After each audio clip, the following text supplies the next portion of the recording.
XIe siècle, les hauteurs du village sont choisies par les Almoravides pour la défense des côtes tunisiennes.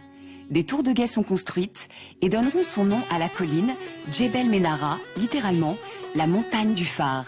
Situé au sommet de cette colline, le Dar Jaouida offre un panorama imprenable sur la baie de Sidi Bou Saïd.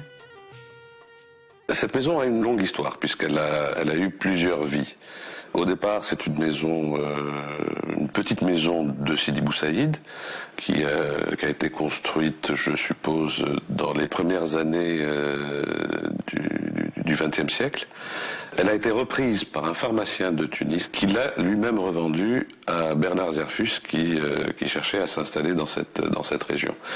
Et donc, chacun de ses occupants a apporté des modifications, une petite extension à cette maison que j'ai racheté moi-même au début des années 80 en rajoutant la partie extérieure et terrasse. Bernard Zerfus, quand il l'a racheté, il n'a pas fait lui-même les plans, mais il a demandé à son ami Marmet de le faire.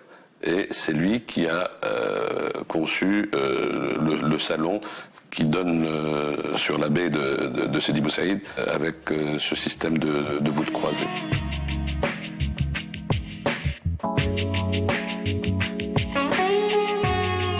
Comme décoration, bien entendu, on est resté dans le pur style Sidi Bou Saïdien et arabe. Sidi Bou Saïdien parce que c'est blanc et c'est des voûtes, et les éléments de décor et l'ameublement, c'est des meubles anciens, essentiellement tunisiens, de temps en temps peut-être revisités, et d'autres éléments qui sont le résultat de mes pérégrinations, de mes voyages, quelque chose qui me rappelle là où j'étais et qui s'intègre dans le décor que nous essayons de mettre en place ici.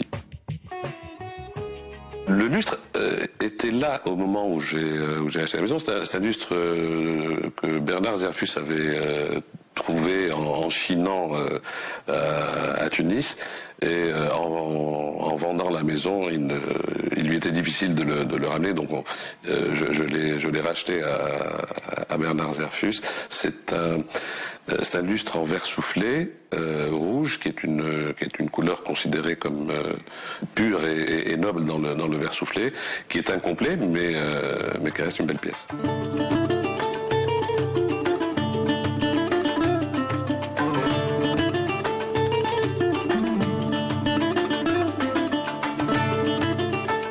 La maison se situe en haut de la colline El Manar, qui est devenue ensuite Sidi Bou Saïd, et surplombe le port de Sidi Bou Saïd.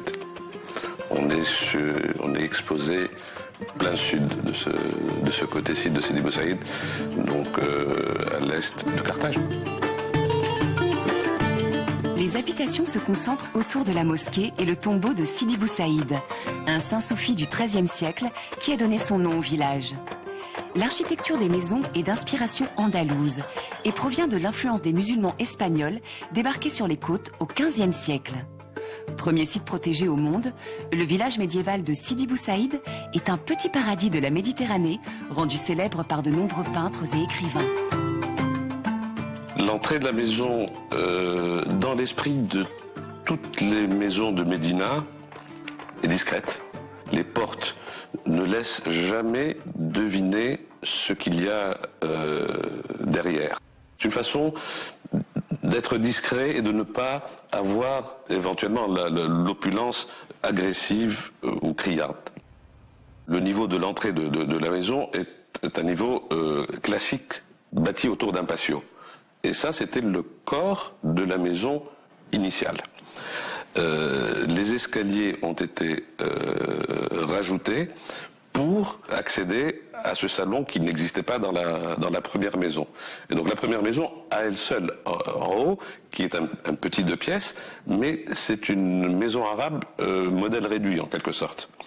Et aujourd'hui, il y a un niveau, on va dire, privé, et puis le niveau dans lequel nous nous trouvons maintenant, qui est l'espace de vie autour du salon et de la terrasse.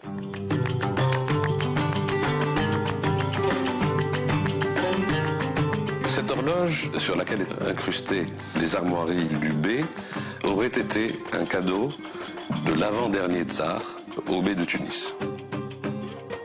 Bernard Zerfus, qui était un ami de l'ancien président Bourguiba, a hébergé effectivement Bourguiba ici. En fait, le 1er juin 1955, après son retour triomphal à Tunis, Bourguiba avait besoin de s'isoler un petit peu après son exil pour mettre en place la stratégie finale de la dernière phase de l'indépendance. Et donc, il est venu ici et il y est resté, je crois, 3 ou 4 semaines. C'est là où les derniers pas vers l'indépendance ont été dessinés par Habib Bourguiba et ses compagnons.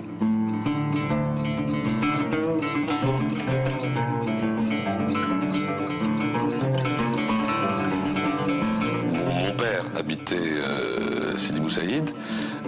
Je voulais donc rester dans le village en essayant d'être pas trop loin. Donc c'était un peu pour des raisons pratiques et on va dire la proximité familiale. Je ne suis pas un Sidi Bou Saïdien de souche. Je suis un migrant. Je suis un Sidi Bou Saïdien de 2e génération, pour utiliser les nouveaux termes sociologiques.